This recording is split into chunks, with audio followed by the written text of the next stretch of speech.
What's up guys, I'm Will and I'm here today to give you guys a little tutorial about how I like to blend different snare samples in a mix to achieve one big sound basically. So instead of blending a bunch of different similar samples that sound really good, I like to use very different samples that kind of capture every element of the snare.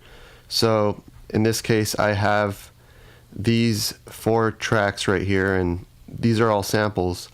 This is a snare top sample, this is a snare bottom sample, this is a room track that's just really processed, and this is, I'm calling it a room, but it's actually an overhead sample that picked up the snare. And I'm basically blending all these together to get a more natural sound instead of just using like a bunch of snare top samples that are really processed and really compressed and everything. So today I have this drum mix that I recorded and mixed for a metal song, and basically this is what it sounds like all together.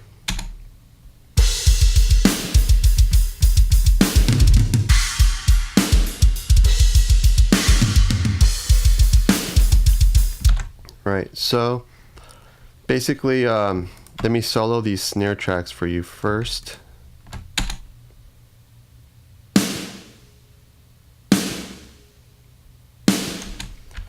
And that's all 4 snare samples together, along with a little bit of drum reverb right here.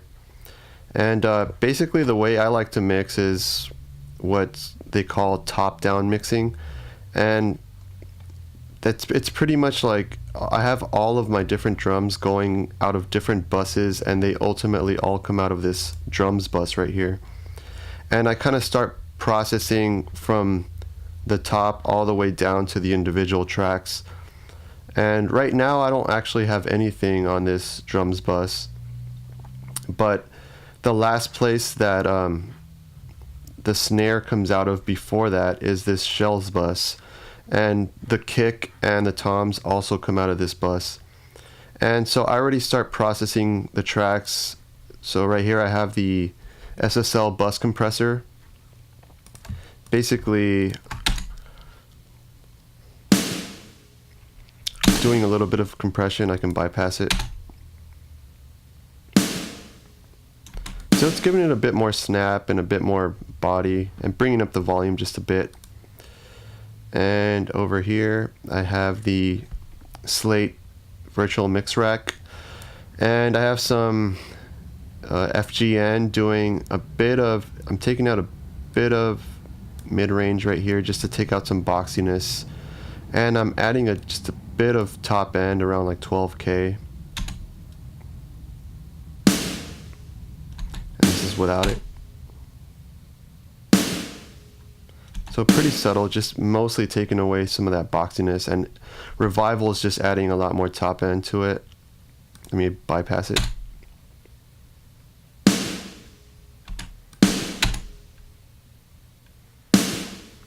So yeah, it's really giving it a lot more top end.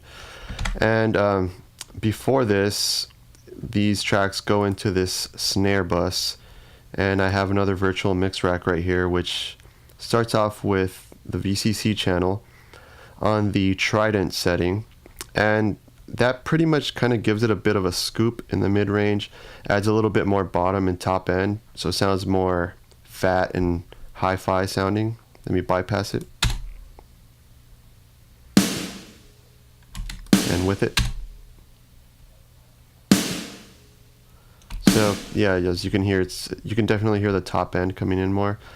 And this, here's another FGN adding a good amount of 12K, 5 dBs, and taking out some more mid-range, also adding a bit of low end around 140 hertz, really close to that 200 hertz where that snare gets all the body from. Let me bypass it. And with. So as you can hear, it's making a really big difference. And last thing in the chain is the FG Stress, which has become one of my favorite compressors to use. And that's just giving the snare a little bit more snap and more punch as well. This is without. And with. So it's louder for sure, but you can definitely hear that it's giving it more snap and it's just overall fatter sounding. And these are actually this is the drum verb that I'm using, which is the IK Multimedia Classic Studio Reverb snare plate. And I feel like I'm the only guy that uses this plugin. I've never seen anybody else using these IK Multimedia reverbs, but I think they're great and they're really, really affordable. And I got these for a great deal and I'm still using them. And they have like a million settings that you can tweak. And this is just kind of giving it a bit more body. I mean, I have some serious EQ going on in here, but without it. With it. So it's definitely adding a lot more body to it and some width and just more sustain. Nothing too exaggerated though. And my individual samples are, so my snare top is really just, it starts off with this one shot sample that I have. Pretty plain sounding on its own, and this is actually a slate sample that came with Trigger too. And this one is a little bit more dynamic, and it's one shot basically just to kind of keep the snare hits more consistent and blended together. It doesn't sound so triggered, but this is how it sounds on its own.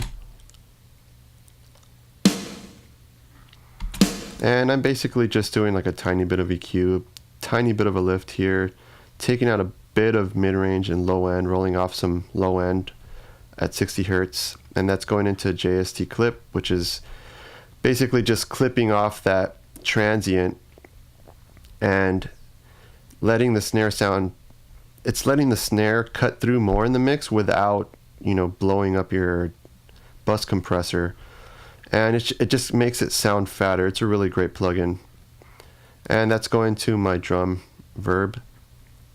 And then the next sample is a snare bottom. And this is another one shot sample of a snare bottom. And that's going, I'm just rolling off some 60 Hertz right there. That's going to VMR. And that's going through the Monster compressor by Slate, which is a great compressor, which is free. And it's based on the 1176 with all buttons in.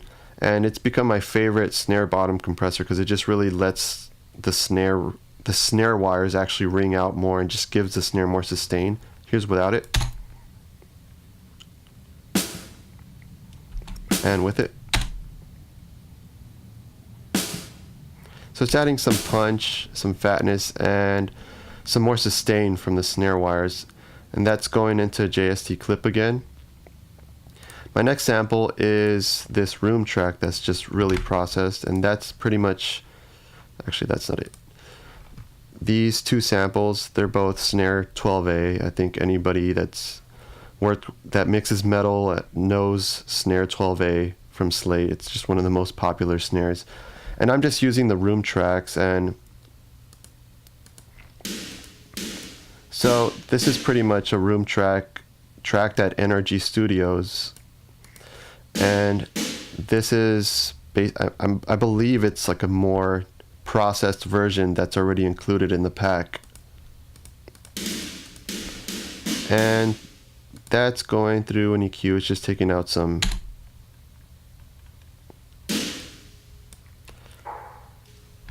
bit of boxiness.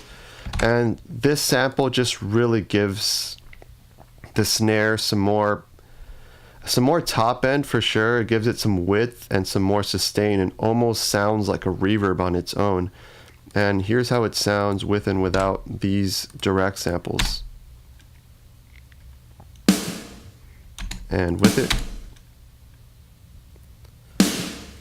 So it just really completes the sound, gives it some more top end, some width, and just punch.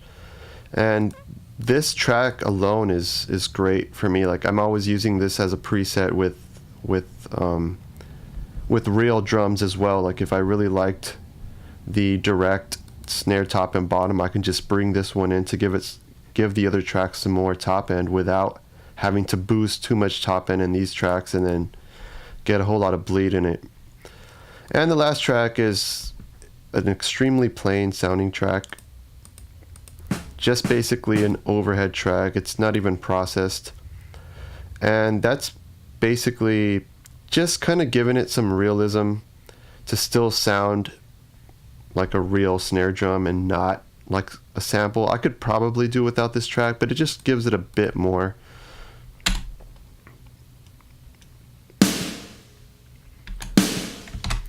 And that's pretty much it. And let me play the whole drum mix one more time for you guys.